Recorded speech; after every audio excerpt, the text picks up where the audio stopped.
any Welsh people out there? Tell them! Tell them how good it is now! Oh, it's not shit anymore! We spent millions, so it's not shit for you. That's the whole... Welsh people, where are you from? Swansea! Fair enough, it's shit. Yeah, quite right. Yeah.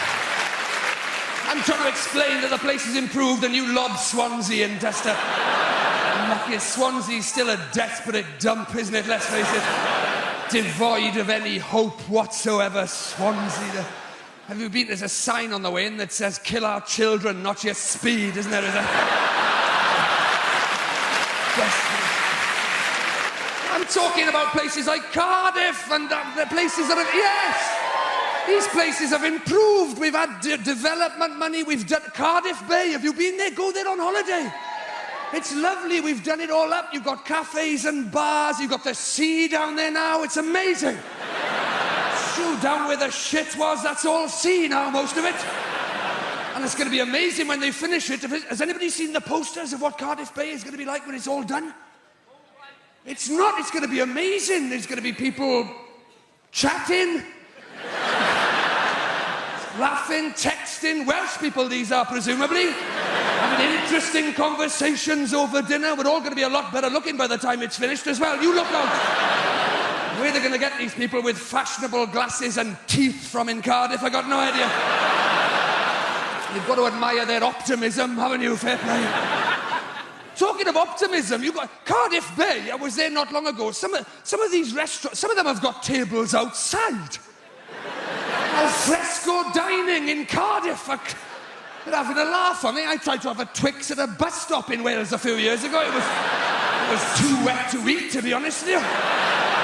Everybody's pretending it's Madrid. Come on, we'll sit outside. Your soup bowl's filling up faster than you can eat it, for Christ's sake. Stop raining! You never get past your starters after 7 hours of soup and rainwater. You give up. Through your gin and tonic's overflowing, the little umbrella's blown inside out. Turn it back into the wind! Turn it back into the wind! There's waiters with frosted eyebrows fighting their way to the table. Spaghetti carbonara! Spaghetti carbonara! Sure, I'll get another one! I'll get another one! There's people throwing lifebuoys to their bread rolls. I'll pull you in! I'll pull you in! Peas being airlifted to safety. Oh, Wales is improving. Even the valleys. Go to the valleys on holiday. Even the valleys. They are. Shut your face. They're getting better. They're getting better, the Welsh. I did a gig in Pontypridd. Yeah, in the Welsh valleys. Were you there at the gig I did when there was a piece of sun-dried tomato on the stage? Not bullshit. In a real piece of sun-dried tomato. We couldn't even do the gig. Everybody was just staring at it. I couldn't get them back. I couldn't get their attention. That's not local to your area, is it? The sun-dried tomato. Hey, there was a pile-up in the valleys a few years ago because somebody mentioned satsumas. Did you read about that? Somebody's trod in that, haven't they? That's what's happened. Do you live here now, madam? Do you live here? And are you from the valleys? My boyfriend is from the valleys. Your boyfriend? It was probably him that trod in the sun-dried tomato and dragged it all the way back. That's what he probably stepped in the sun-dried tomato in London and took it all the way back to the... He must have been shitting himself on the way back. They'll kill you for that in Pontypridd, won't they? Get it off me! They're going to kill me! They're going to kill me! Ditch the shoe! Ditch the shoe!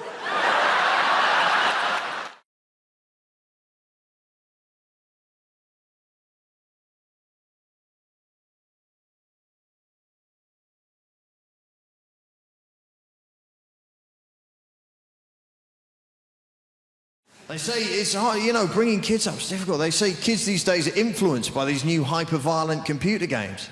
And that's nuts, isn't it? If we'd been influenced by the computer games from our childhood, we'd have to go around going like, beep, beep, beep. It'd be rubbish, wouldn't it? No one would play with that kid with beep, beep. Can I be in your gang? No, you're a bit weird, mate, to be honest. Imagine being influenced by Pac-Man. You'd have to walk round in a darkened room munching pills and listening to repetitive music.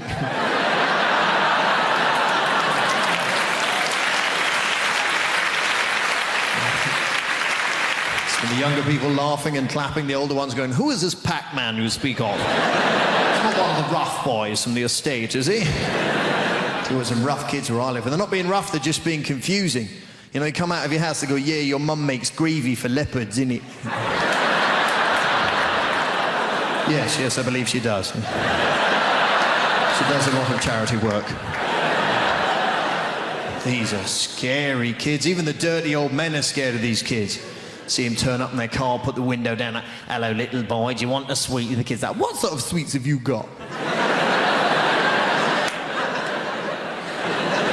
Said it best be good if you come on here and trouble me with your sweetie talk, right? You don't want any mojo or drumstick rubbish, you get me? You must have a serious sweetie offer for me, boy. Blokes panic. I was like, well, I've got bonbons. I wasn't sure what to bring, to be honest. Dib dab there, and wham-bar. Wham-bar, your sweets are rubbish, man. Shut up. No. Wham-bars used to be big like that. Now they're small, innit? So you're going to have to do better than a wham-bar if you want to see my dick, right? Hey, man, look at your car driving a Saab. You got no pride. Get out, you wham-bar, bitch. Next pervert, please. What kind of sweets have you got, Sweaty? What do you mean, Neverland? Yeah. But we live in exciting times anyway, you know. It's very exciting being in London, you know. The Olympics. Fantastic. We didn't really want the Olympics till we heard France might get it. The British people are, oh no, all that running and jumping. It's not really for us, is it? When is it? No, I'm busy that week. What? France are gonna get it? Bollocks, we'll have it. Only in London would we have to have a poster campaign saying back the bid. No, fuck off, it'll be rubbish. Don't you think that's a bizarre response to that question? Like, would you like the oldest, most historically significant athletic competition the world has ever known, attracting athletes from every known nation on the face of the planet to come here and perform at the peak of their abilities in the very city where you live? Most British people go, where will we park? You know, because it's all residents round here. There's others going, no, man, the tubes will be packed, you get me? People getting on the underground with, like, javelins and shit. No. Coming in the escalator with a shot put, health and safety, boy. And there's a whole other section of British society going, you what? The Olympics? Let a load of foreigners in? Huh? Ones that can run and jump and swim, you let them in, you'll never fucking catch them. Huh? Place to be overrun with Lycra refugees. You're having a laugh, ain't you, mate? They'll peel them little numbers off their jackets. You watch them, they're sneaky. I read about it in the Mail. I am what you call in show business a triple threat. I do comedy, and I do music, and I will cut you. Just joking, I probably won't. So it's so fantastic to be here today. I will be doing a little bit of music, so if you're a fan of NWA or Snoop Doggy Dogg, then I apologise. I'll be about 3 minutes. So this first song, this is about travelling on a train. Could you give me a cheer, Apollo, if you've ever been on a train before? About half. Okay, great. Lovely. Well, the half of you who cheered, that means you are my target demographic. Congratulations. So I'm going to sing this song. This is about the worst thing any of us can ever encounter on a train journey. Just before I sing it, I have had some problems at previous gigs, actually, so I just want to make something crystal clear. If you listen carefully, I'm not even saying the word Hindu.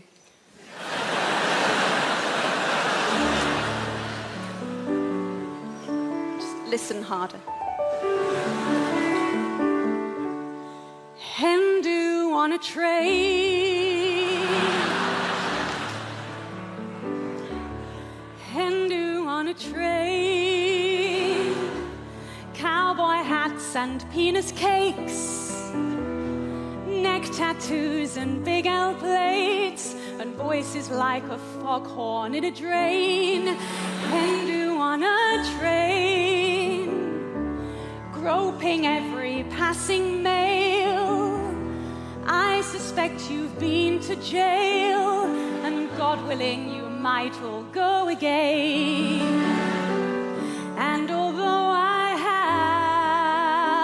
have so many things to say to you, I'm aware that there are 6 of you, and all of you have had more fights than me. I've never glassed someone, but I do know how. Perhaps I'll glass you now. And do on a train. You brought your own speakers too, brilliant. To belt out Calvin Harris tunes. I mean, the maid of honor's clearly on cocaine. And on a train.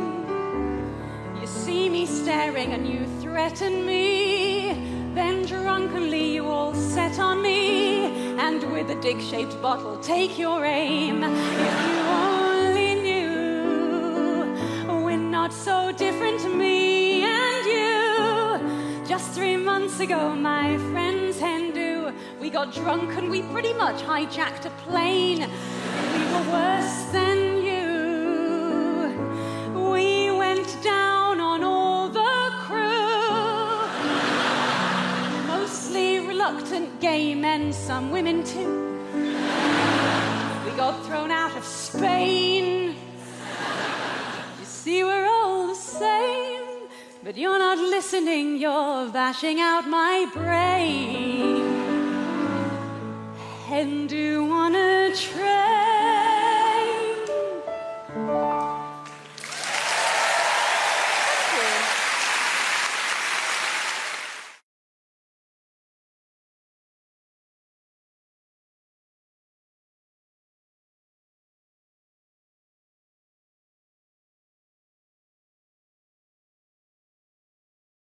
I'm the sort of person who'll spend their wages like their winnings. You know what I mean? Get all excited. I just get so excited. First half of the month, I'm getting my nails done, champagne brunches, buying a second-hand jet ski I found online. But I forget about the second half of the month. We all do, don't we? And it's bleak, innit? Isn't it bleak? Just indoors, watching telly, eating beans. On a jet ski. It's... embarrass myself, I do. I love it. I love shopping. I love it. People save money a lot. They're not me. I love shopping. It's the pop-up ads. They know me. They know me. I don't even resent it. Oversized smock midi dress with pockets. Yes, please. I'll have another one of them. Thank you, algorithms. Love it. Thank you. Because they're all watching us, innit? They're all watching what we're doing, listening to what we're doing. People don't like it. I don't mind it. I use it to my advantage. I'm like, I need a shed at the minute. I'm like 6x4, pre-treated timber.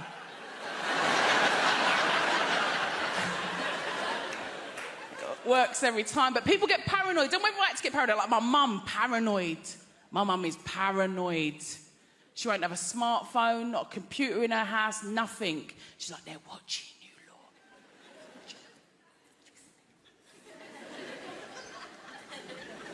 I said, it don't matter, does it, Mum? I said, it don't matter if you ain't got anything to hide. Do you know what my 73-year-old mother said to that? I have. I thought... Slow down, top girl. Say nothing, say nothing. Nutter. She's right, of course she's right. You had to do what you had to do to get through lockdown, that's what I say. Do you know what I mean? People were stockpiling. I've got 3 kids. There was no such thing as stockpiling with 3 kids, let me tell you that. Every other day I was going out for more Jack Daniels. I don't know. It's got to be done, though, innit? I just know what it is. Now we've all got all our freedoms, I'm worried about myself because I feel like nothing's actually as fun as you think it's going to be. Maybe it's me. There's a lot of stuff I don't get, like Brighton and tapas. Maybe it is me. But I feel like other people are pretending to have fun. Do you know what I mean? Spa days. Do you like Spa Day? I don't think you do. Brunches? Girls, how have we signed up to 50 quid brunches? How has that become a thing, a standard? When did that happen? Not even birthdays. It's mad. I'd rather get drunk with my own scrambled eggs. Do you know what I mean? Holidays? You bothered about a holiday? No, I'm not. Again, I think you like the idea of a holiday. Do you know what I mean? I like looking for them, booking them, actually doing them. Hard work, I think. It's true though, isn't it? Do you know what? I think I would genuinely rather be hospitalised. Can you imagine? Food, drink, drugs brought straight to your bed. That costs hundreds in Ibiza, hundreds. I'd start clapping for the NHS again. I would. I love it.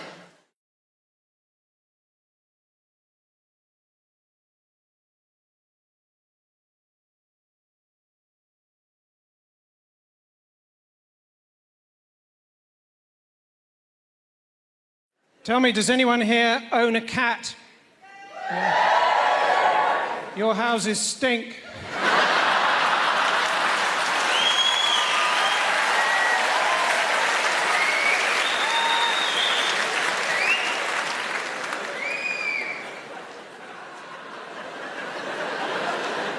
Someone's got to tell them.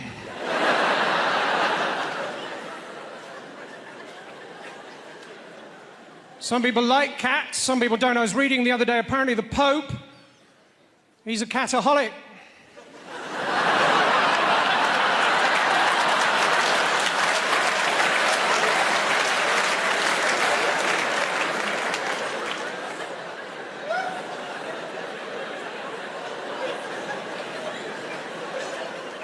Catholic.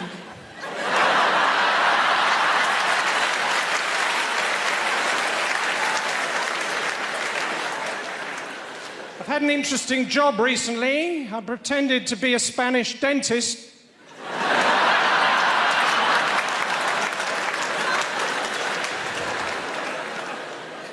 Thanks, that doesn't normally work.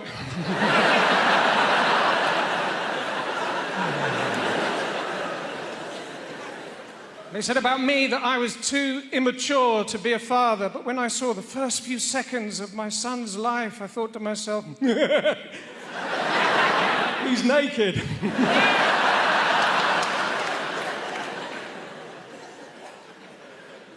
When my daughter was born, she had jaundice, so there she was, small, round, and yellow. We called her Melanie.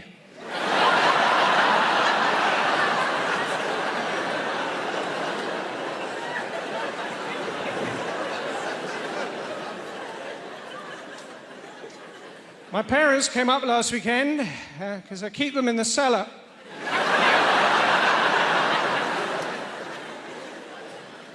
That's not true. I don't know who they are.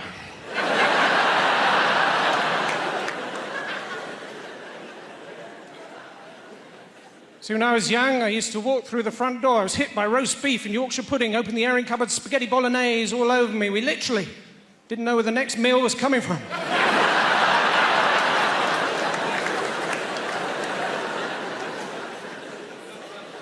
My grandparents, their names are Pearl and Dean.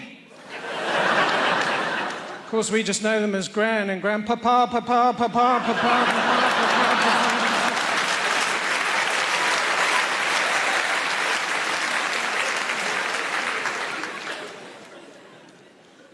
Any students here? Your houses stink.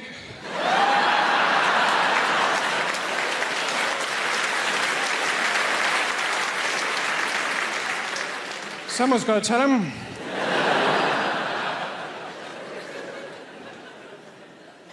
Don't talk to me about unemployment. I come from a tiny fishing village in Derbyshire.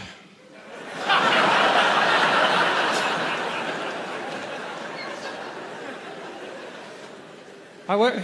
It's not near the sea.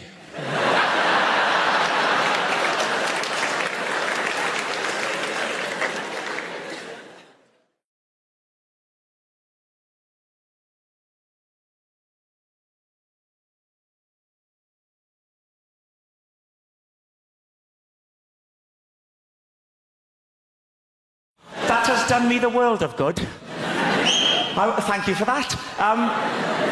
Because I was waiting back there behind the big billboard, absolutely terrified. I'm not a natural performer.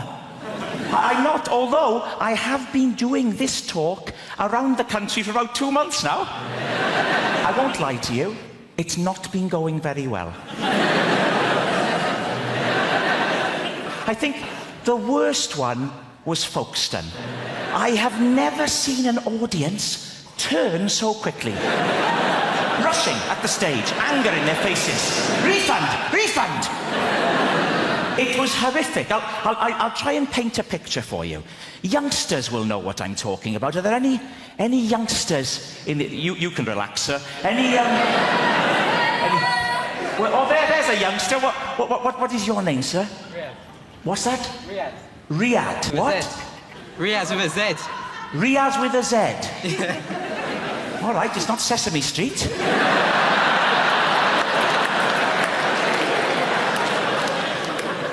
Riaz, how old are you? 18. 18? Shouldn't you be wearing a hooded top? Get out of my shopping centre! Riaz. Don't laugh at Riaz, please. You'll know what I mean, Riaz, when I talk about stage diving. Are you familiar? You won't know what I'm talking about, sir, but this is when a rock star, like a Kurt Cobain or a Duncan from Blue, they run and they leap. And you're right to be afraid. You're right to be afraid. They leap onto the audience, Riaz. It's terrifying. The audience grab hold of them and manhandle them. Turning them around like that, all over the place. Terrifying. Now, what happened at Folkestone was almost a complete reversal of that. with people just rushing at the stage. It was appalling. But I don't think we're going to have a repeat of that tonight. I don't. Because I'm already getting a lot of warmth from you. I am. To quote the great Darius Danesh, there's a lot of love in the room. There is. And a wide range. We've got Riaz with a Z. No one can take that away from you, Riaz. I wouldn't try to. You'd whip out your hooded top and you'd happy slap me into submission.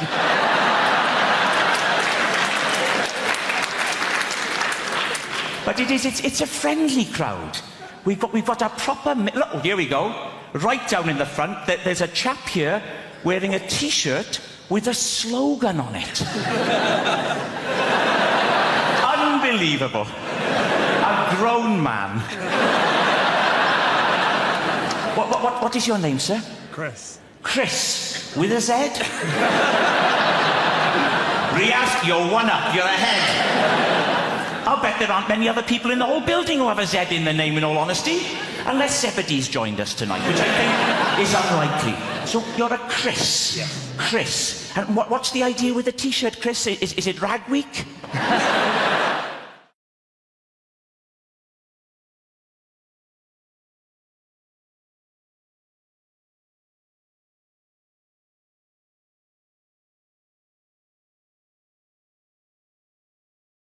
Last time I did a gig in London, right, how great a heckle is this? This bloke went, "Oi, Howard! Would you shag your dad to save your mum?" Right? He was so aggressive, it was like it wasn't hypothetical. Like my mum was in a van and my dad was in a harness, you know? What would you do? I panicked and went, "I think I'd shag my dad." And this bloke went, "Oh, tell him then. He worked with my dad." Now, I don't know if you've ever had a phone call that chilling. "All right, son, what's all this about you wanting to bum me?" "Dad, you don't understand. They were going to kidnap Mum." "Well, that changes things, son. Before you start, you best knock me out. You don't want tips on how to bum your dad. Treat me right, son. Run me a bath. Put Radox in it. I'm not your bitch. Right, Dad, I gotta go. Lift my hips up." Weird moment, you know? Dads. I can't wait to be a dad. Obviously, I'm not ready. I'm still afraid of the dark. I think that's fairly crucial. "Dad, can you get my coat?" "I don't think so, son. It's in the cupboard, and that is where the goblins live." "You won't trick me. I'm so wise." Such a child, you know? So, you know that feeling when you're near a wardrobe? There's always part of you going, come on, this time. Narnia. It never happens, but... I bet that's an hour of fun at MFI. Just no.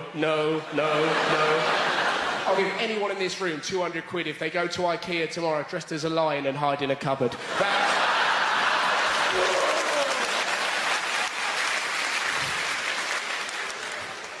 Been travelling all over the place. It's been great. I've been on tour, right? I've seen some really weird things, right? I was in a sandwich shop the other day. Did you ever see a sign that really annoys you? There was this big sign that said, hey, why not try a guilt-free wrap? Like, what? Don't make sandwiches evil. How ridiculous is that? Sandwiches are lovely. The bacon sandwich is one of the greatest things in the world. It tastes lovely, and conceptually, it's a wonderful thing. A bacon sandwich is essentially bread giving a dead pig a cuddle. It's a lovely thing. I love you, Mr. Pig. Why do the Jews hate me? It's lovely, right? And there was a sign... Da-da-da-da-da-da. Joke. And there was a sign... There was a sign next to it that said, you may have cancer. Now I'm fat and I'm going to die, right? I was in a really bad mood, and then madness occurred. From nowhere, bloke in the counter, behind the counter, yawned. This bloke in front of him, who did not know him, popped his finger in his mouth and went, ooh, yawn rape, and I nearly died. Now, I've never seen a yawn rape before. Honestly, I was like, you just been a yawn rape. Did the man headbutt him? No, he didn't. He giggled and went, it's a good job I didn't fire it, wasn't it? And you sat there, you know that proper huge belly laugh? They're great when they happen. I remember the first time I properly went, Ugh! My friend Tom, age 5, stood up in the middle of a nativity play and went, well, enough's enough. Heroic. But what made it even more heroic, he was the front end of a donkey. That's incredible, right? They're brilliant, aren't they, belly laughs? Aren't they, when they leap out from nowhere? I could watch drunk people for hours. Don't you love it? You know when people are mischief pissed? You know, when they put like a bollard or a cone on top of a bus stop? How fantastic's that? I'm pissed. Fighting, nightclub, women. Nope, that bus stop needs a hat. He looks like a wizard, Dave. I've done it. 5 points to Gryffindor.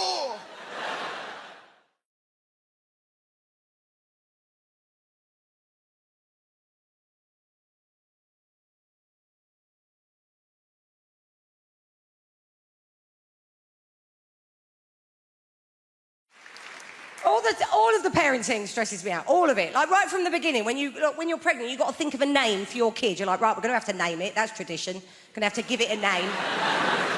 And it's hard to think of a name for a kid because that's their name. That's going to be their name all their life if it pans out. And I'm an indecisive person. I struggle to think of passwords for websites, and you get help for that, don't you? Like, oh no, weak.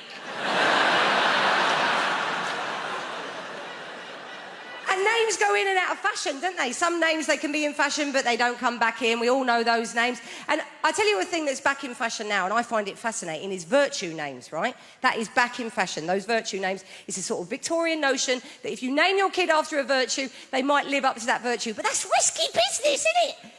That's hubris. I wouldn't risk it. You could call your son Victor. He could end up a bit of a loser. Ernest, he could become a bullshitter. Grace is an ever-popular name. I wouldn't risk it. You could call your daughter Grace. She could end up a sort of galumphing oaf. Sacking her head on low beams. Falling into crockery at dinner parties. You'd be like, oh, come on, Grace. Do your laces up, babe. Stop farting.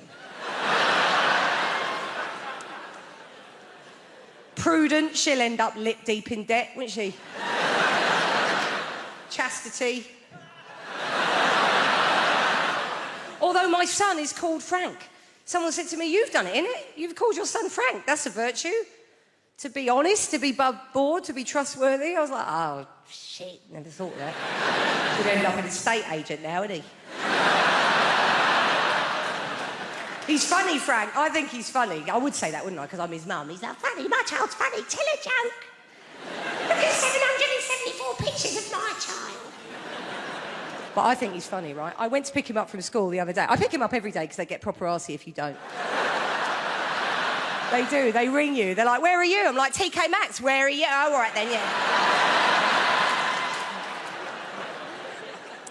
So, yes, I went to pick him up from school and I was late, and I wasn't being very laid back that day. I was running a bit late, a bit stressed. I had my eldest with me. I had my mate's 2 kids that were coming back for tea. I thought we'd just get him and go. He's in reception. I was like, right, we'll just get off, yeah? But the teacher stopped me. She went, can you wait, actually? Can we have a quick chat? In that, you know, voice. So I had to arrange my face into one of those mum pretending to give a shit faces. I said, go on, what's he done? She said, do you want to tell Mummy what you did today, Frank, or shall I tell Mummy? He's got upset now. He's like, you tell Mummy. I'm like, what's he done? What? She said, look, today Frank stuck a digit up the teaching assistant's bottom.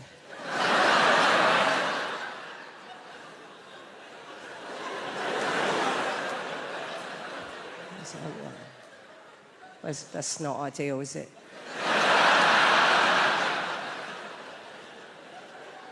It's very difficult to know what to do with your face. I was going through all the faces in my phone.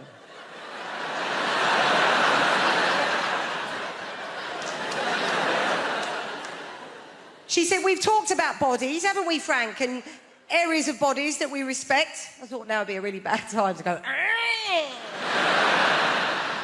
this is awful. I mean, this is a finger up the TA's... I mean, this is now they're teaching numeracy in primary education now. It's not like, oh, if Frank's got one finger up the TA's arse, how many fingers are still on the outside? Liverpool has a strange relationship with Manchester as well. Is there anybody in from Liverpool? All right, thought we might have priced you out. Not to worry. I love Liverpool. It's a beautiful city. And I remember when I first went over there, I support Manchester City, right? That's my football team. And I remember going over there in my Manchester City shirt, and I stopped this bloke at the train station. I said, listen, mate, I'm a bit lost. I'm trying to find the docks. Can you help us out? And he turned around and he went... Which is a word in Liverpool, right? Honestly, right? It means you're not welcome, right? He pick it up quick enough, right? Eventually he got to some sound, he went, hey!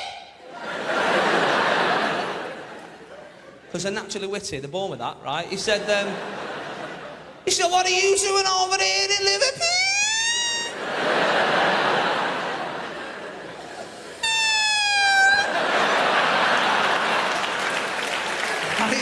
I love him. I do. Now, at that stage, you're tempted to say calm down, but that makes things worse, right? You don't like that. I was very brave, though. I looked in the eye and said, listen, I asked you for directions, officer. You are bang out of order, mate. Keep it down with it. But football, you know, has that problem, doesn't it? There's a lot of cities hate each other just because of the football. You know, I support City, and obviously Manchester United is our nearest club. And we got any United fans in? Of course we have. We're in Hammersmith. There's always a United fan. Every gig I do, there's a United fan. They're like rats. You're only ever 3 metres away from one of the bastards. Everywhere you go. Everywhere you go is a red.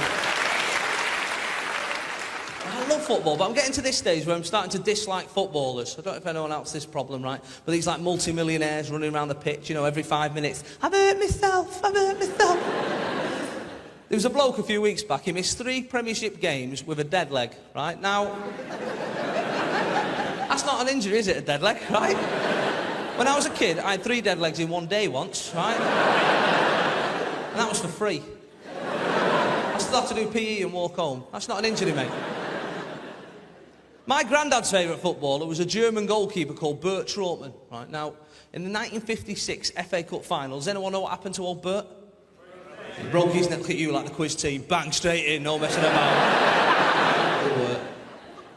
He broke his neck and carried on playing, right? That's how hard they were in the 50s. The metatarsal, not even invented in 1956. He just got up, carried on diving about with a wobbly head, right? Not bothered. Not bothered. Not these days. It's the fans keep shouting nasty things at us.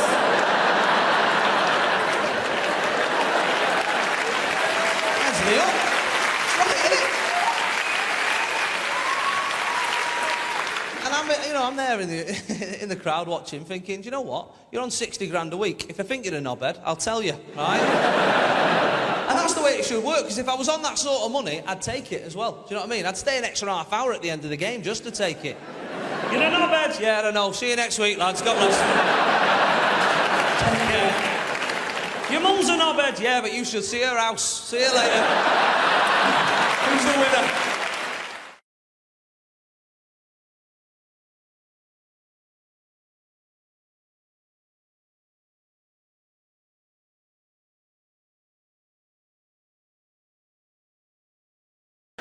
I saw a guy masturbating on the bus, and that wasn't the weird part. The weird part was he looked bored.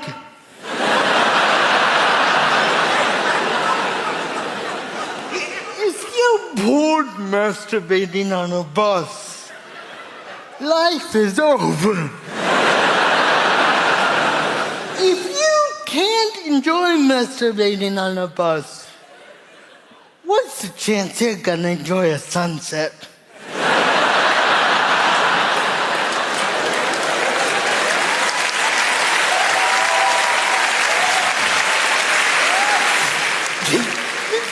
This woman got on the bus, this older woman, and me and older women have a weird relationship. So this old lady sat down next to me, and I'm thinking, oh, shit. And she turned to me and she went, excuse me, sir, do you mind if I pray over you? And I went, yes. I mind that very much, because we're on the night bus. Your God is not here.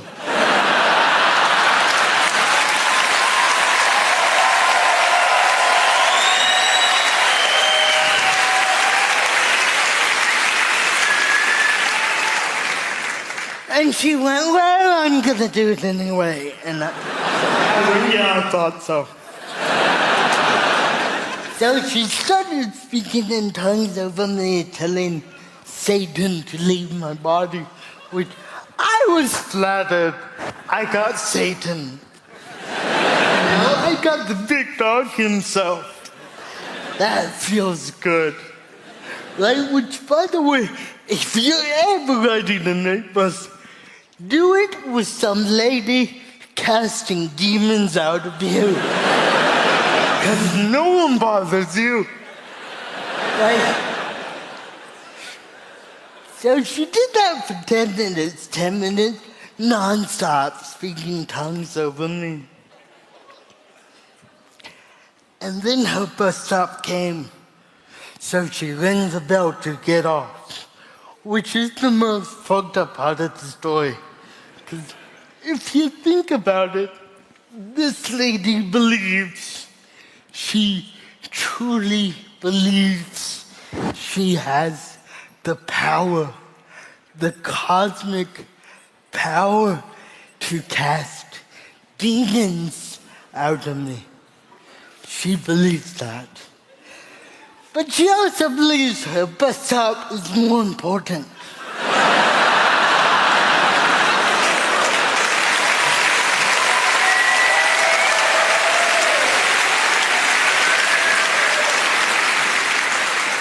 She laughed and I just shouted, come back! You're not done yet! The man behind me shouted, yeah, and I almost came.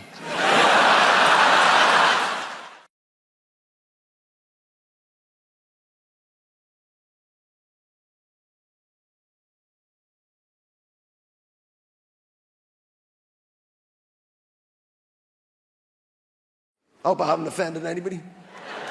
You don't know. You can talk about whatever you want on stage. Nobody gives a toss. You talk about cats. Don't talk about cats on TV. You know? Even if it's a funny thing about cats. Like Cat in the Bin. Remember that? There was a week of Cat in the Bin. A week of a cat going into a bin. You remember the first time you saw that horrific, horrific footage? The cat go into the bin. I know, live it with me, brothers and sisters. Is it just me, or was your first reaction, why is Susan Boyle putting a cat in a bin?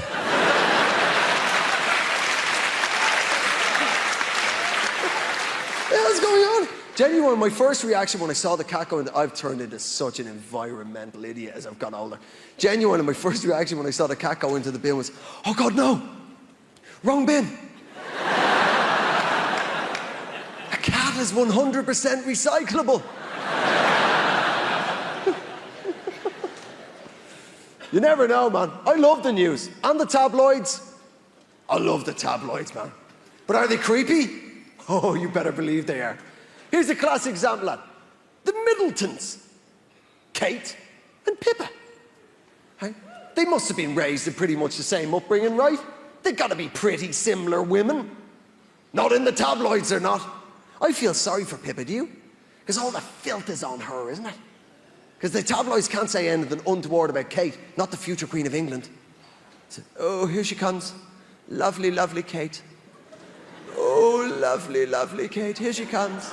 Duchess of Cambridge. Future Queen of England. Here she is. Oh. Handing out coins to the immigrant children. Look at filthy Pippa. Oh, you filthy cat. Who brings an arse to a wedding? Yeah. Oh, lovely, lovely Kate. Oh, healing the poor with her eyes. Oh. Look at filthy Pippa. Down the docks with a bell. Ding, ding. Come and get it, boys. Come on.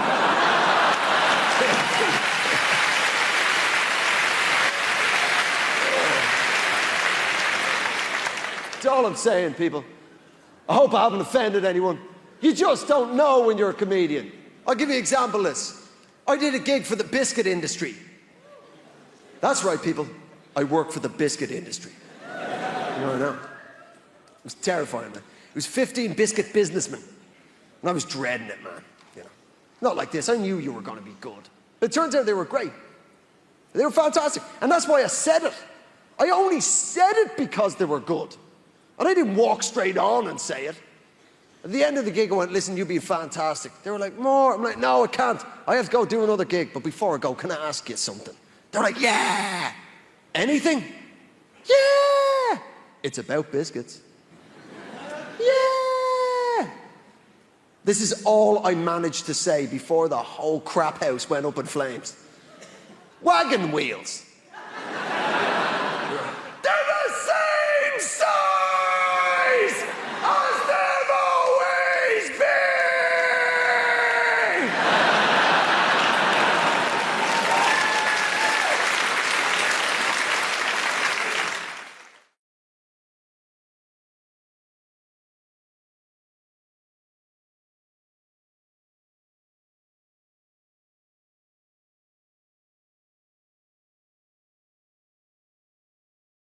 But we've moved now. We've moved to a place called Pinner.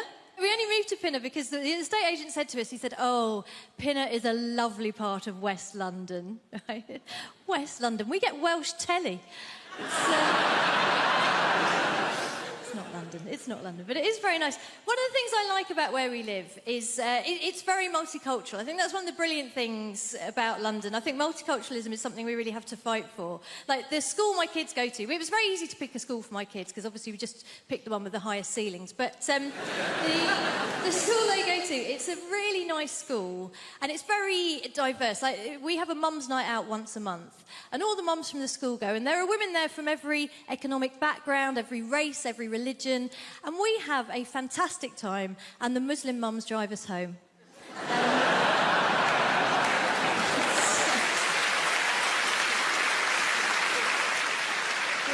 Tell you what, it is nice. I had an incident the other day, though. I was walking down the street near where I live, and it was one of those sunny days, one of those days that remind some van drivers that women have breasts. You know, one of those. And I was walking down the street, and there was a van drove up and slowed down, and two guys leaned out of the van, and they were in classic kind of leching position. And I knew they weren't going to be looking at me because I am 44 years old. And in fact, my older friends, when I was turning 40, they said, oh, being over 40, it makes you invisible, right? And I have found, yes, that is true, but the brilliant thing is it mostly makes you invisible to dickheads. So it's not really a problem, it's a superpower, if anything. So I'm walking down the street, these two guys are leaning out of this van, and I see they're leching, but they're looking past me at a younger woman, a woman in her 20s, who is walking alongside me. And these guys do the classic thing. They lean out of the van and they gave this woman a very detailed appraisal of her anatomy. You know, they covered all the main areas in bullet-pointed form, very thorough. And then they went on to suggest what I can only describe as a smorgasbord of activities they felt they would enjoy indulging in with her, were they not under pressure of time to get to the next plumbing job. So they did all this and they drove off. And naturally, I turned to this woman and I said, oh my gosh, are you okay? That was horrific. And she said, no, I'm fine. It happens all the time. And I thought, yeah, it does when you're in your 20s, doesn't it? And we were chatting about how silly it was as we walked down the street. And then we got further down the road and the traffic had slowed down and this van had come to a stop. And I think a few years ago I would have just left it, said nothing. But this year I thought, you know what, if I'm going to be invisible, you know who else is invisible? Ninjas. I'm going to be a bloody middle-aged ninja. I'm going to strike, right? So I went up to the van and I just leaned in and I said, oh, hi, guys. Listen, sorry to bother you. I just wanted to say thank you so much for what you did back there, because my son here has been undergoing a very difficult gender reassignment.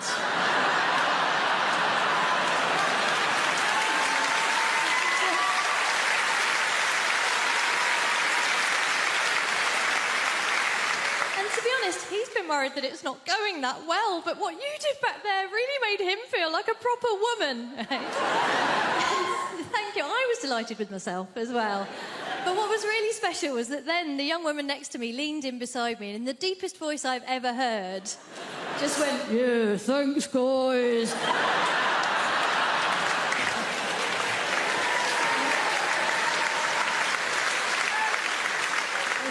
It was a beautiful moment. Obviously, it wasn't perfect. The only thing that could have made it perfect would have been if the guys in the van had said, actually, if your child is undergoing a gender reassignment, it's incredibly insensitive of you still to be referring to her using the male pronoun.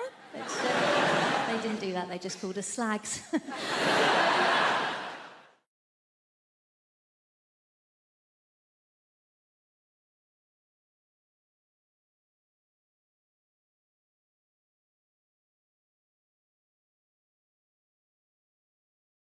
As much as you want to save animals, I'm pretty sure you're not going to do it by buying cosmetics. Pretty sure you can't walk into the body shop and buy some burdock root peppermint oil foot scrub and some little badger somewhere in Scotland is going to go, wow, I feel a whole lot better about my life right now. One guy's buying that burdock root peppermint oil foot scrub. I don't see the point in testing cosmetics on rabbits anyway, because they're already cute. Slather some lip gloss and eyeliner all over them. Now they're all gussied up like some $3 whore. There's no dignity in that for a rabbit whatsoever. You want to test out cosmetics? Test them out on big game, because they stink. Get up under a hippopotamus there and get some roll-on deodorant under his armpit. See how fresh and self-assured he stays all day, huh? Little lip gloss on a beaver. Real beaver. Stay with me, fella. Real beaver. Right? Dam building, log eating beaver. If he's charged through 60 logs and he's still wearing that lip gloss, that's some damn good lip gloss right there, ladies and gentlemen. You know this whole thing about, you ever meet someone famous and you tell your friends and then they say, well, what was he like? Because all they really want to hear is that he was a prick. That's why they like to say Tom Cruise is the nicest guy in Hollywood. And I always think, well, if I was making $8 million a film, I'd be nice too. Jesus Christ. But I'm not sure he is that nice. Because I always read these articles about how he's so insular and he's into his Scientology and he, you know, stays at a hotel, won't make eye contact with anyone in the hotel because he doesn't want to talk about the plots to his new films. Apparently, as if staring Tom Cruise in the face, he would just crack under pressure. What are you staring at? Hey, you want to hear about my new film? You seen a Tom Cruise film like it couldn't figure out the plot in about 18 seconds? Oh, Christ. He's a cocktail maker. He's a pretty good cocktail maker, too. Till he has a crisis of confidence and can't make cocktails anymore. Then he meets a good-looking woman who talks him into being a better cocktail maker. A riveting piece of cinema that was. Then he's a race car driver. Pretty good race car driver, too. Till he has a crisis of confidence. Can't race cars anymore. Then he meets a good-looking woman who talks him into being a better race car driver. Then he's a jet pilot. Some of you are starting to see a pattern emerge here. Pretty good jet pilot? Yes, he was. Till he had a crisis of confidence, couldn't fly jets anymore. Then I believe he met a good-looking woman who talked him into being a better jet pilot. Then he was a sports agent. Then he was the brother of a retarded guy. He was a pretty good brother of a retarded guy till he had a crisis of confidence and wasn't so sure he was such a good brother of a retarded guy. And then he met a good-looking woman who talked him into being a better brother of a retarded guy. Then he was some kind of, I don't know what he's in now, War of the Worlds. Maybe he fights the world. You know what? I bet he's a pretty good world fighter. But at some point he'll probably have a crisis of confidence. He's going to meet a good-looking woman who convinces him it's okay to fight the world. Could be a Scrabble player for all I care. He's a pretty good Scrabble player. Till he draws all vowels. Has a crisis of consonants. And he meets a lovely Welsh woman who teaches him a lot of words he's never heard before.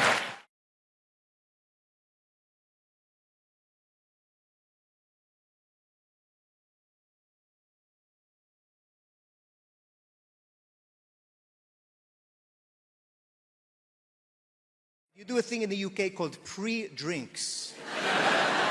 Pre-drinks, all right? Some people call it prinks because they don't even have time to pronounce the whole word before they get on it, all right? Pre-drinks. I had no idea what it was. I had to ask my friend. I was like, Di, what the hell are pre-drinks? He said, Ignacio, it's great.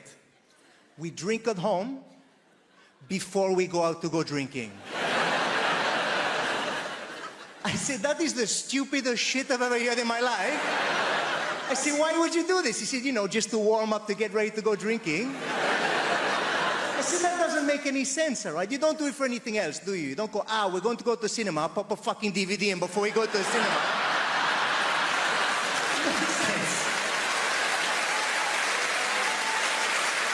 Just fire up the old Netflix and do shots of popcorn. Is it made before we go down to the cinema? Craziness. Everything revolves around booze, okay? People in this country start drinking around about 13, 14 years of age. Does that feel about right? 13, 14. Some of you, depending on where you're from, younger, some of you older, right? I get that. But I came over, I visited as a teenager, and I found out the way it works, all right? I was trying to fit in, and they were like, right, what we're gonna do? We're gonna go down drinking in the park, all right? We're gonna go drinking in the park as teenagers, all right? I was like, right. They go, right, we're gonna steal booze from our parents, and we're gonna go down the park, all right? It's like, okay, no problem. So I showed up to the park, all right, feeling like Jason Bourne or something in my backpack, and I think, pull out the stuff, all right, what's in there? They were like, what the hell is Rioja?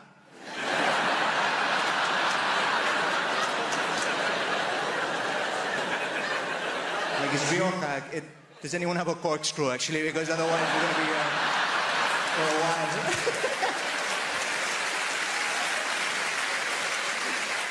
The thing is, like, kids do that, and if they can't steal the booze from their parents, what they do is they'll stand by an off license, all right?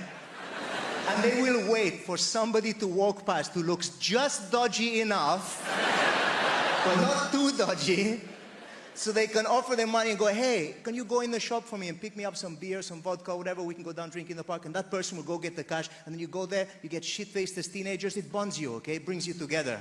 At least that was my experience, okay, back in the day.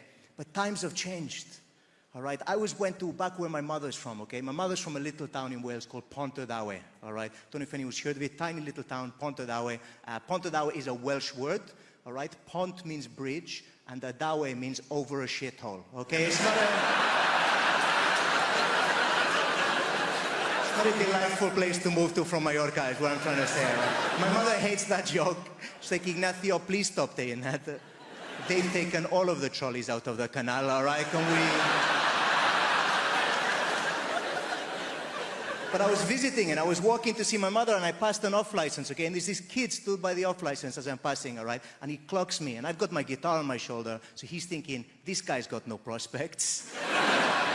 So he comes over to me with his cash, all right? And he was like, hey, could you maybe go in the shop? I'm like, I know where this is going. He goes, can you pop in the shop? I'm like, right. He goes, if I give you this money? I'm like, yep. And he goes, and get me some. I was like, I know where we're going. He goes, vape.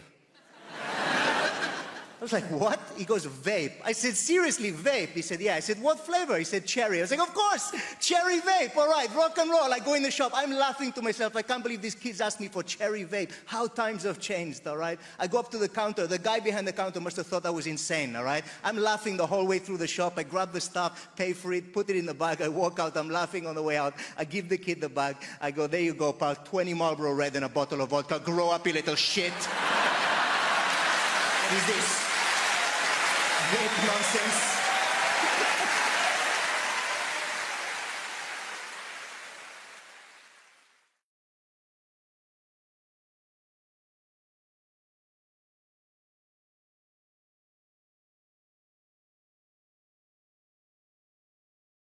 My wife gave birth to two little girls, and exciting. It's exciting. The hardest thing with twins, of course, is picking your favourite. You know, that's the hardest thing. I go for the one that's not crying a lot of the time. No, the hardest thing is the lack of sleep. That's what everyone says, don't they? The lack of sleep. I've been getting 3-4 hours sleep at night, so's my wife. And, I mean, famously, of course, Margaret Thatcher, she got by on 4 hours sleep a night. And that sort of goes some way to explaining why she was a proper miserable bitch, right? Because... honestly, right? It's right, isn't it? I mean... I sometimes wake up after 4 hours sleep and want to close a couple of minds. You know what I mean? That's how I'm right. Take milk off children, give it here. The one time you know you're not getting enough sleep, right? There's 2 times it happens. One time is when you look in the mirror and you can see what you're going to look like in 15 years' time, right? That's when you know you're not getting enough sleep. The other time is when you hear one of the most beautiful sounds in nature, bird song, okay, at 4:30, 5 a.m. in the morning, and all you can think of is, shut up. Shut your little beaky mouth. You little feathery bastard. That's when you need to have a lie-in at some point. Someone needs to come and relieve you. One of the things I found amazing while my wife was pregnant, and not amazing, that sounds bad, but is how much you actually fancy her while she's pregnant, okay? It's phenomenal. It just strikes blokes. You see your wife, I saw my wife, I think, whoa, yeah, whoa. Mainly because her boobs go massive, right? That's convinced me that God is a woman, because only a female would make those boobs the best looking they've ever been, yet too sensitive to do anything with. You forget yourself sometimes as well. I forgot myself. I remember coming one night, it was 2 a.m. I got into bed, I had to be up at 7. And my wife was out here, like, just before she popped, and she turned over, right, in the night. Beep, beep, beep. And she nudged me awake, complete mistake, but I forgot for a second, I just forgot myself, and I woke up, I went, oh, that's so frustrating. And she was up straight, bolt upright over me, eyes red in the darkness. Oh, frustrating, is it? Luckily, I had my wits about me, I went, just frustrating not being able to help you. I don't know where it came from, but I got away with it. She got angry at little things. We watched the film Superman, right? Now, I love Superman. She'd never seen it. She's from Derby, and I don't know if they've got a cinema there, to be honest. I think there was just one bloke on her street had a big telly, and that was it. And he just had one copy of Teen Wolf, and that was all he watched. So she's never seen any films, right? So I said, right, you've got to watch Superman, it's a classic. And we were getting through loads of films and that while she was pregnant, bored and that. And we put Superman in, and we got about half an hour into it, and then the pause come on. I said, what's up? She went, I said, who? She went, Lois Lane. I don't know why she's talking like Bird and Manning, my wife. Lois Lane. She is winding me right up.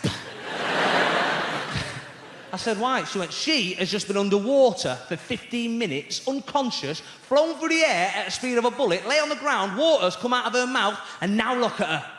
Her hair and makeup are still perfect, aren't they? She was really angry about it.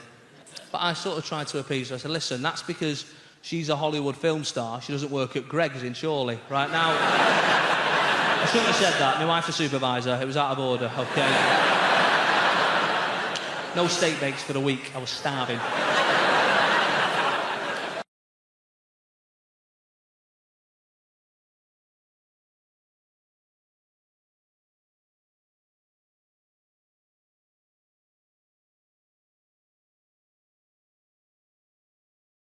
I was filming the traffic, and before I knew it, I was surrounded by area boys. These are the local gangsters in Lagos. Going, give me your camera, we will kill you, you cannot film us. Give us the camera, give us the camera. And I was like, guy, boy, I'm from Hackney, get out of here.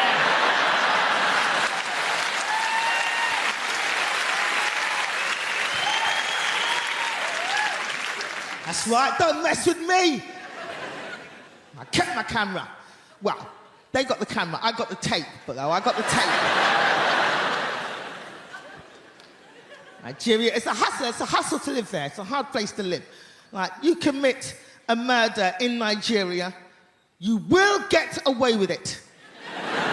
You will. And I'll tell you why, because we ain't got no CSI in Nigeria. The police turn up at a crime scene and they're like that. Okay, there's a dead body. There's a dead body. Somebody has been killed.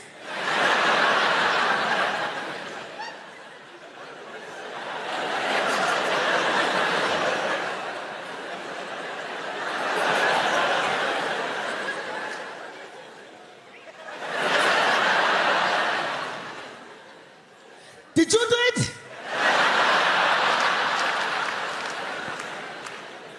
No? Oh, shit. We will never catch the killer. But it's not Nigeria, it's not just Nigeria. I've been all over the world, I've experienced different things, you know.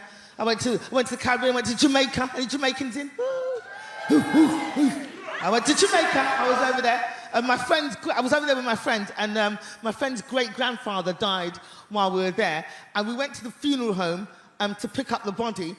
And as I said, it's a hustle to live out there. There was a guy outside the funeral home trying to sell us stuff as we went in. He came up to us like that. Psst, psst, come here, come here, come here. You want to buy a cheaper coffin? Go inside, get the body, bring it in the alley out the back. I'll meet you on the other side. That wasn't the worst of it, people. That wasn't the worst of it. We went in to pick up the body, and none of the bodies were labeled. I will repeat that. None of the bodies were labeled. We're like that. We're here to pick up Mr. Spencer. And the guy was like that. Right, Mr. Spencer. Mr. Spencer. Which one looks like a Mr. Spencer? You're gonna have to look yourself. Come and have a look yourself. Come. Open the coffin. Is that Mr. Spencer? That's not Mr. Spencer? No? All right then, come. What about this one? Is this one Mr. Spencer? Is this... Look inside, man. I know it doesn't have any face, but do you recognize the flip flap? No, that's not Mr. Spencer. All right, come. What about this one? Look inside, man. Look inside. Is that Mr. That's not... What are you crying for? That's not Mr. Spencer. What are you crying for? Is that Mr. Spencer? No. Is that Mr. Spencer? No. Is that Mr. Spencer? No. What about this one? No. What about this one? No. Well, after about 20 bodies like that, forget it. Give me that one.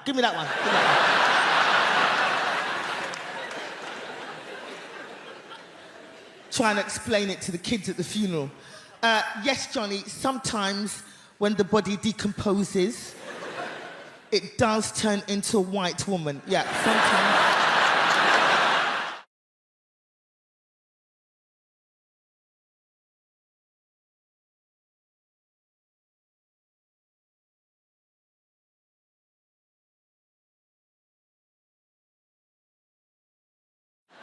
younger people in the room, right, you know what I mean. You have only ever known a time in your life when you're trying not to get pregnant or trying not to get somebody else pregnant. And I don't want to blow my own trumpet, but on both accounts, I fucking smashed it. I think it comes down to skill set at the end of the day, doesn't it? People are just good at different things. Some people are good at the violin, some people are good at parallel parking. I was very good at taking the pill. Every day, every day, every day. Honestly, I used to think I was so good at taking the pill, I deserved a reward. Arguably, there was a reward. It was the reward of not having to watch Peppa Pig or cleaning up another human's shit. Tell you what I don't understand, right, is women who are on the pill and forget to take it. Don't get that. Because don't get me wrong, I forget things. I forget my keys, my wallet, the fact I'm married. Sure! But forgetting to take something that can prevent you from creating a human that could one day say, turn the machines off, is what she would have wanted.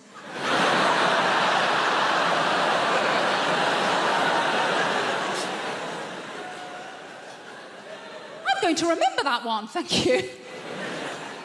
Obviously does happen though, women forget to take the pill, they get knocked up. Happened to a girl I used to work with actually, when I used to work in an office, right? And we were chatting about it one day. She was so blasé, we're in the kitchen. She's just standing there rubbing her belly like, well, the thing is, I've just got really bad memory. I was thinking, that's funny, because every day without fail, you remember to steal my milk. Maybe if you'd strapped your packet of microgynon to my semi-skimmed... Stephen in accounts wouldn't be telling everyone how you trapped him. But I think the reason I was always very good at remembering to take the pill, because I've been on it for so long. I was on it since I was about 16. And the reason I started taking it was because I was going out with my first boyfriend, Kevin Sutherland. A boom, chicka, wow, wow. He was quite the catch.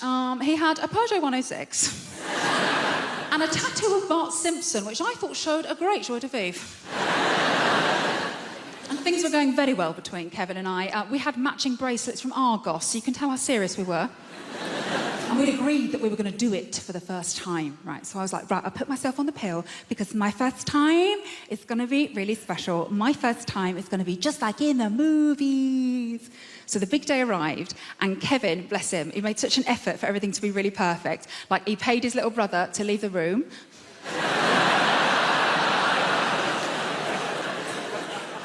To this day, the most romantic thing a man has ever done for me. And he made a mix CD of all of our favourite romantic songs. You know, like Boom, Boom, Boom, Let Me Hear You Say Wayo. And as we lay down on his single bed, with his Liverpool FC duvet cover on it, the scent of Lynx Africa heavy in the air.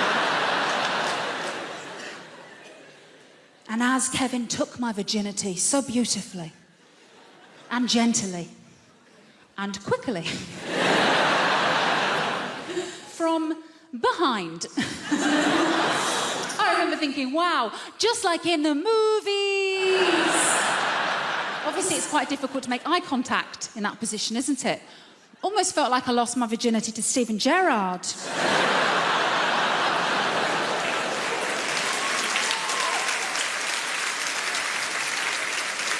I'll never walk alone. I never will.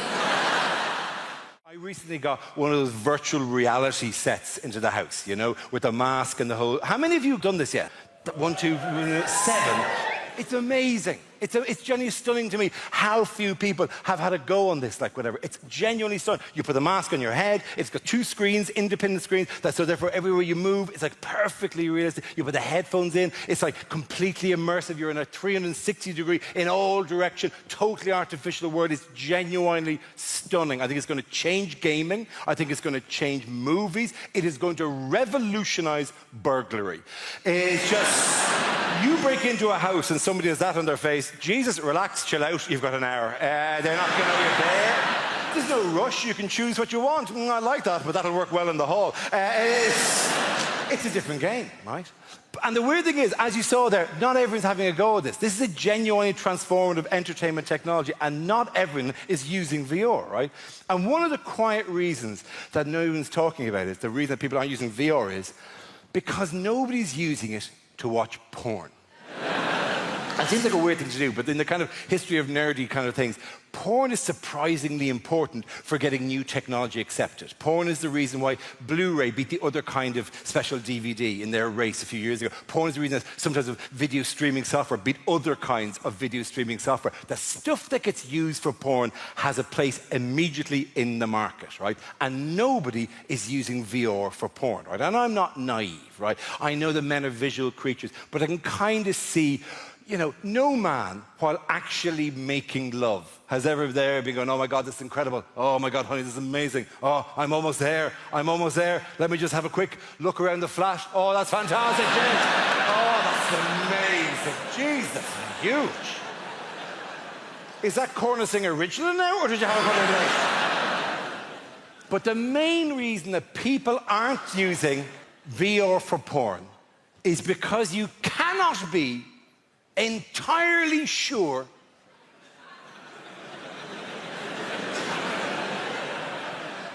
that she's out for the afternoon. And I mean 100% sure, because the stakes are really high. You do not look good in this situation. You do not need your loved one going, oh, I've left my credit card, I better go back in. What is this you're doing to yourself? Yes, I was bringing the kids to my mother's house, but the little one fell in, we've had to come home. But Jesus, this is what greets us. The nightmare is you finish the wank of the century, you take off the mask, and there are 3 police officers just staring at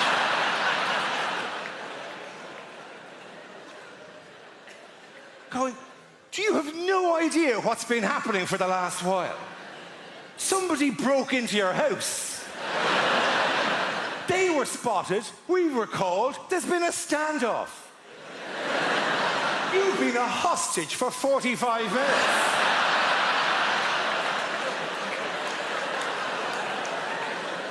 We've had to close off your road. Sky News have a helicopter slowly circling over. Your wife is outside on a megaphone going, stay strong, John, stay strong.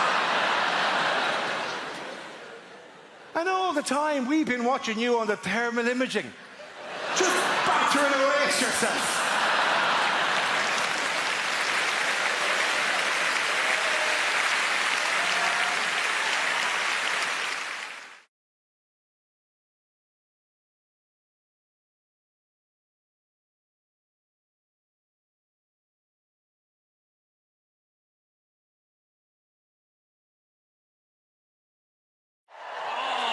We have a great show for you tonight. We have a fantastic show. Very funny comedians. I know funny. Very funny. People always ask me who I think is funny. That's the #2 question I get asked as a comedian.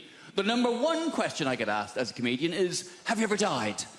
As soon as you tell someone you're a comedian, first thing they want to know, oh, you ever died? Oh, what's it like when no one laughs? Oh, tell us about the worst gig you've ever had in your life. Please, relive for me, in minute detail, the worst moment of your professional career. Have you ever really died? It's like saying to a doctor, tell us about the last patient you lost. What happened? With the family crying. I bet they were they? Yeah. People are such ghouls. It's the #1 question. Have you ever died? #2 question, though, is what makes you laugh? People always want to know that from me. Who do you think is funny? And that's a nicer question. That's more understandable. You know, I make people laugh. People want to know what makes me laugh. In the same ways you might say to your hairdresser, who cuts your hair? Or you might say to someone in an Audi, who do you think drives like a cock? I like that joke. It's a short joke, it's a sharp joke, and also with that joke, I get to spot every Audi driver in the room. I can just see it there. Pinched expression on your face there. All right, no need to be like that about it. I've done well for myself. It's a very reliable machine. And the fact that I can tell you're an Audi driver by the expression on your face means technically you've just given a form of indication. So well done. Good for you. Who knew you could do it? Yeah. Have you ever died? Who do you think is funny? You always get asked the same questions. That's what I don't like doing interviews. I love doing this job. This is great. I love standing here talking to you, though. But doing interviews, it's a necessary evil. It's part of the job. I having to answer questions. And I don't even like watching interviews. You'd rather watch a comedian tell jokes than talk about how they wrote them. You'd rather watch a singer sing songs than talk about their inspiration. You'd rather watch a sports person do their sport. You'd certainly rather watch a sports person do their sport. Come on now. Sports interviews can be turgid affairs at best.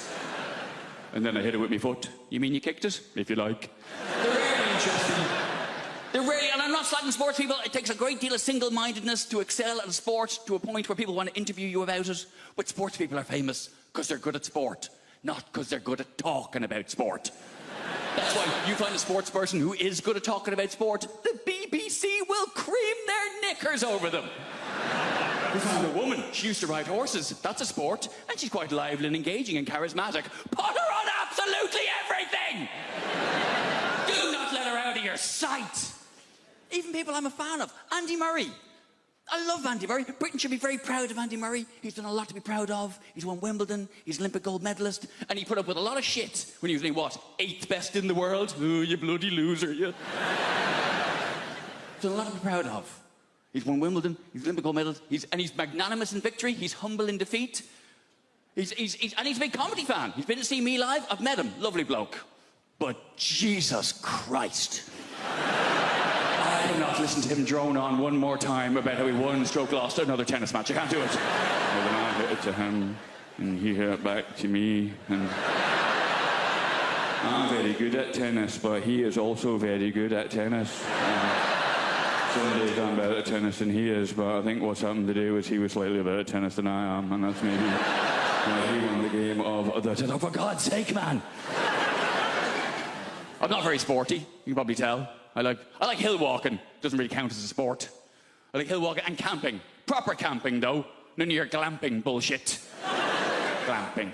Derivation of the words glamorous and camping, where you stay in a yurt, which is more expensive than a hotel. What is wrong with you?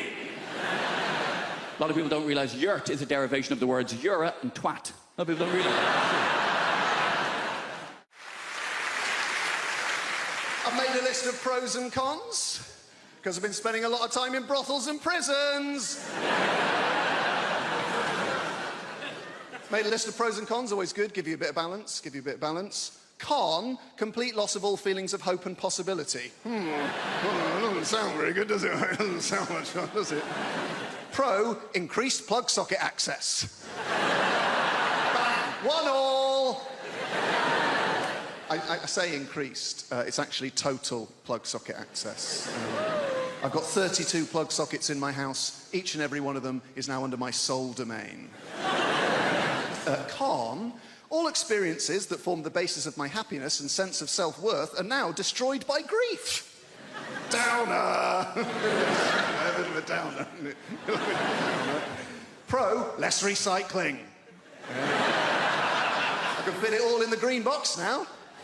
It's remarkable when you take into account just how much I'm drinking. Oh, John, you're meant to heat mulled wine. All right, Your Highness, hand me the bottle and leave. Con, I'm gonna lose me house. Bit of fun. Pro, 25% off council tax. I was on that like a ferret. Dialing as the door slammed. And that's us fresh out of cons. The rest are just pros, guys. Yeah. Increased freezer space, all 4 drawers. Cheaper gas and electric. Reduced wear and tear on fixtures and fittings. And when I say reduced, I don't mean by half, because I was only ever responsible for about 10% of scuffs and spills. So we're looking at a net reduction of 90% in real terms. This is my favourite one. Ultimate control over where the iPhone charger cable is and why it is there. There was a time it would take hours to answer the questions, where is the iPhone charger cable and why is it there? Not anymore. Plugged in next to the bed, most convenient place to have it. Simple. Is it? Is it unplugged in the bathroom? No, it's not. It'd be a ludicrous place to keep it. There's no plug socket in the bathroom. Is it in the front pocket of a rucksack you no longer use? That'll be the last place you look. That'll be very frustrating. Is it plugged in on a train we have alighted from? No. It's plugged in next to the bed because that's the most convenient place to have it. This year, I did no lilt February. Thank you. I know, it sounds impossible, but you take it one day at a time. Did I have any today? No, you're a legend. Get hard around the middle of the month, you get the cravings. It's called lilt guilt. You're like, oh, I bloody love the lilt. It's the night where you go to the shop at midnight, you kick the doors in, where's the lilt? And they're like, we don't stock it anymore. Like, ah! So you try and make your own hooch lilt. You know, you get a pineapple and a grapefruit, and you add in batteries and a horse's head. And you're like, it's good, but it's not totally tropical. Did that joke in America recently. Turns out they don't have lilt there. This is all I do. Imagine if this was your actual... I go like blah, blah, blah, and you go, ah, ha, ha, ha, money. I can't believe I get away with it. You do actual, proper London jobs. You know, like blacksmith, you know? Farrier. Brunch DJ. The big three. I tell you, I do not trust people who work in offices. I know, right? What are they doing? Nothing takes that long. They're planning something. They must be. You know. Do you ever call in to visit your friend in an office unexpectedly? Everyone just shits themselves. They're like, what's he doing here? Cover the screen, lie across the spreadsheet, get him out. Kind regards, warm regards, best. That's how they talk. I've seen the email.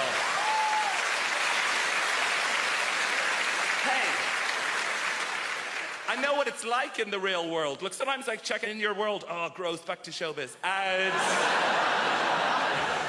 No, I'm very self-aware of the level of fame that I have. I was in a supermarket recently, and an older lady came up to me, and she put her hands on my shoulders, and she said, you are vaguely familiar. And that is it. In Wrexham, and I was at an ATM machine, and a guy cycled by and he shouted at me, surprised to see you at an ATM machine, and I've been obsessed with it since then. What did he mean? Like, on the one hand, is he surprised I don't have a butler to go to the ATM machine for? No, I think it's the opposite. I think I'm surprised you have any money whatsoever doing keyboard horse shit. Here's my greatest ever showbiz tale. I did a gig in your Milton Keynes recently, thank you, and I was staying in the Milton Keynes Hilton, and she is the least well-known of all the Hilton sisters. And I checked in after the gig at like 12:30. Room 303 is where this took place. Open the door, TV on in the room. Not that uncommon in the chain hotels. I guess it's to welcome you. But get this, on the TV is me playing the shitty keyboard on some show. Immediate thought is like, is this a service they provide to all guests? If so, no, it's the realization, this is it. I've arrived. And I waltz into the room, down the little corridor with the loo away to the left, and as the room opens out, there is a fully naked man lying on the bed. They've given me the key to someone else's room. But he is lying there, watching me on the TV, and he looks up.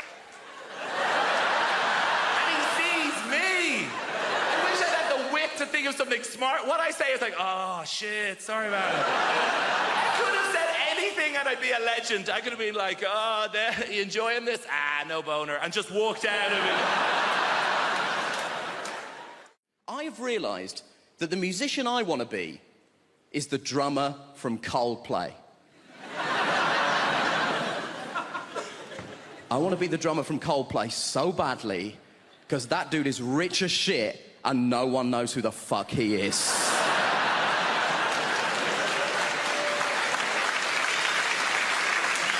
No one knows who the drummer from Coldplay is. He could be here and no one would know. It could be you, it could be you, it could be you. I'm not sure it's an Indian woman, but it could be. We don't know. I'm obsessed with the idea that this guy has the best life in the world. And I was telling my friend about this, and she tried to tell me something that she was trying to portray as a bad thing. Apparently, he loves Game of Thrones, so he said to HBO, can I be in Game of Thrones? And they were like, yeah, man, you're the drummer from Coldplay. You can do literally anything you want. We'll restart The Sopranos if that's something that will make you happy, right? Now, he's in Game of Thrones. Confession time, I don't watch Game of Thrones, but even I know the Red Wedding is an important episode of Game of Thrones, right? He is in the Red Wedding. Guess what he is doing in the Red Wedding? He is the drummer in the wedding band. That is the extent to which this guy's anonymity is a borderline superpower. He is in the most famous episode of one of the most popular television shows in the world, doing the thing he is famous for, and no one noticed.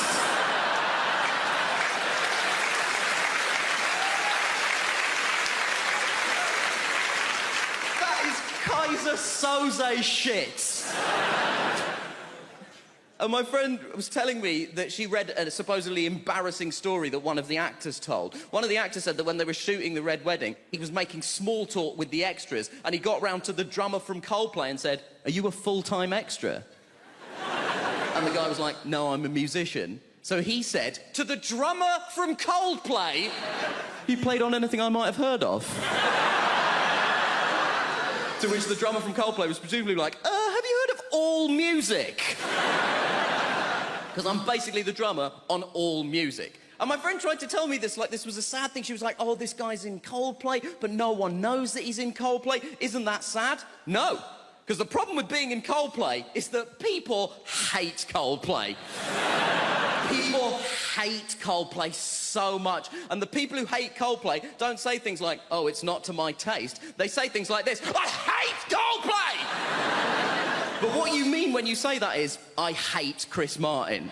No one is angry with the drummer from Coldplay. No one has ever been like, oh, the drummer from Coldplay! He's ruined my life! And I know what you're thinking. You're thinking, Nish, why are you so obsessed with the drummer from Coldplay? There's two other people in that band. We don't know anything about them either.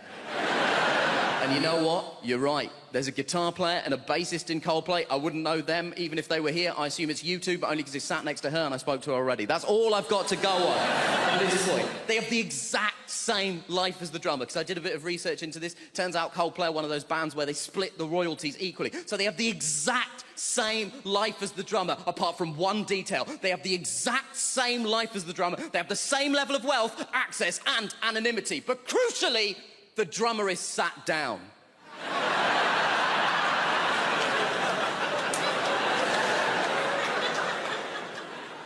And that is the dream.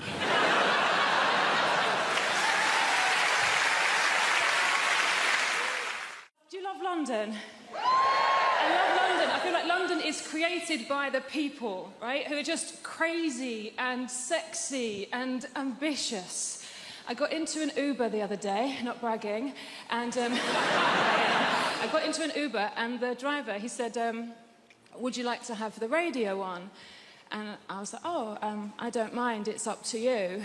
And then he said, well, actually, I make my own music. Do you mind if I put some of that on? No, I don't. And then he put on Drake's new album. I wonder how often it works. I wonder how often there's a middle-aged white woman thinking, oh, well, he looks like Aladdin and he sounds like confidence personified. Pull over and jump in the back, Nikolai. I'm having a good life. I have recently started doing yoga, which is just change. Yes, woo for the yoga over there. Are you a team? Come to... I'm new to it. I love it. Yoga has changed my life. It's brilliant. Yoga is my new drug. My old drug was drugs. But which I'm not going to say anything positive about because it would be incredibly irresponsible. I'm not going to say anything positive about drug taking. What I will say is I didn't take MDMA until I was 32, and it was such a relief to know I could be happy.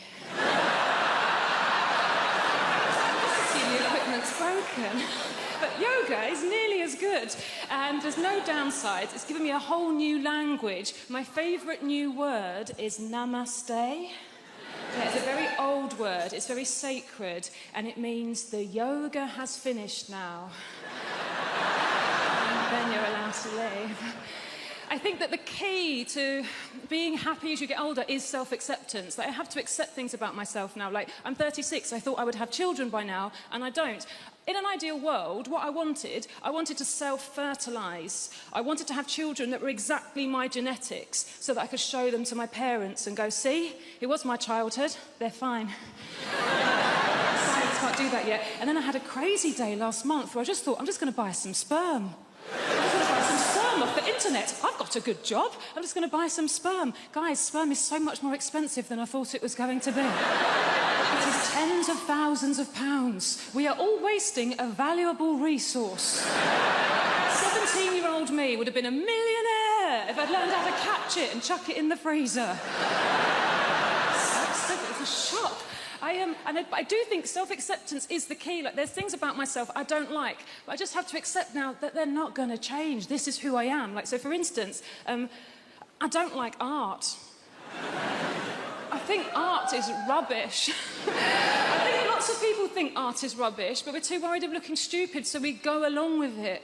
I think that the worst art form is theatre. Right, okay, I can sense how unpopular this opinion is. Hear me out. I think theatre is diabolical. Look, I do, look, and also, I'm aware, if you are a performer of some kind, if you're an actor, look, please don't be offended. I don't mean being in the play. Obviously, if you're the person in the play that gets to put a wig on and walk up and down and move your arms and project your voice, saying things like, I think you'll find you're contradicting yourself, Alan. Fun. Having to watch it. Dear Christ. I can't concentrate. I can't lose myself in the story. I know that it's not real because I'm surrounded by people eating crisps. And they don't let you look at your phone. So all you're thinking is, well, how long has it been?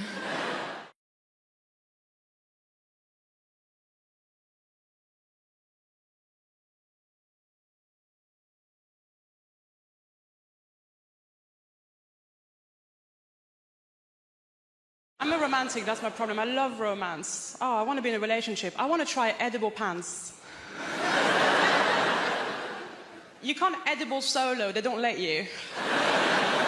I'm absolutely fascinated by them.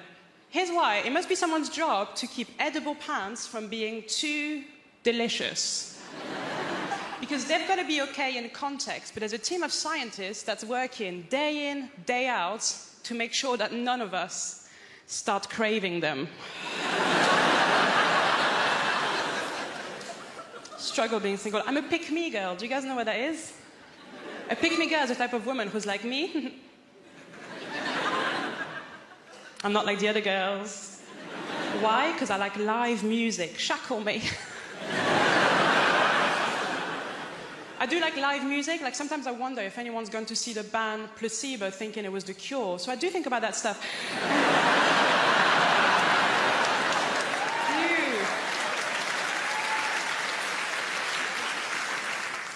Love live music. I went to see ABBA Voyage. Have you guys seen it? ABBA Voyage, if you haven't seen it, it's incredible. It's ABBA. They've got holograms now. But just before going into ABBA Voyage, I found out a little bit of industry gossip, and I'm going to share it with you because I was pissed off. ABBA, the band, they're not even dead.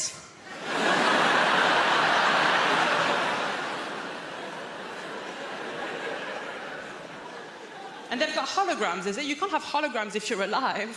Hey, ABBA, go to work.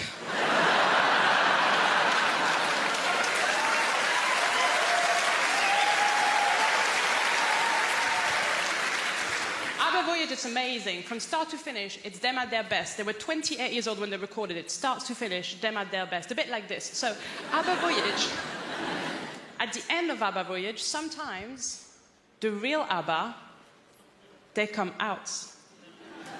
But the problem is that at this point in your life, you've only known them as hot 28-year-olds. So when 76-year-old ABBA comes out, it doesn't look good. It doesn't look like them.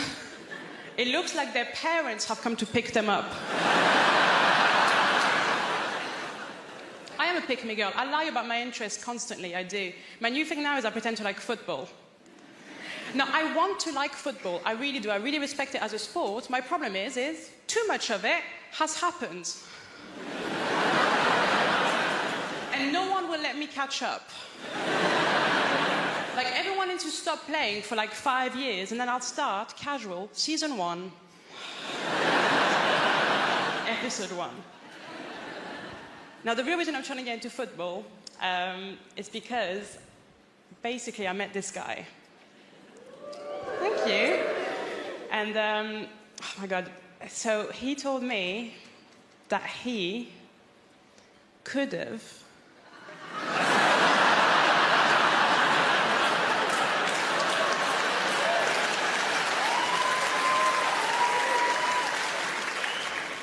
Do you guys know him? That's weird. He does have a lot of friends. He said he could have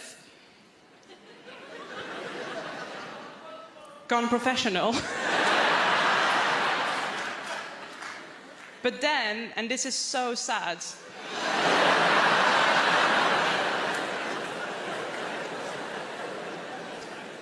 just before the trials,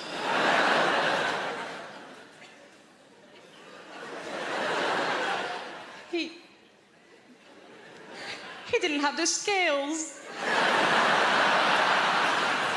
He didn't have the skills, the work ethic, or the natural talent. So close.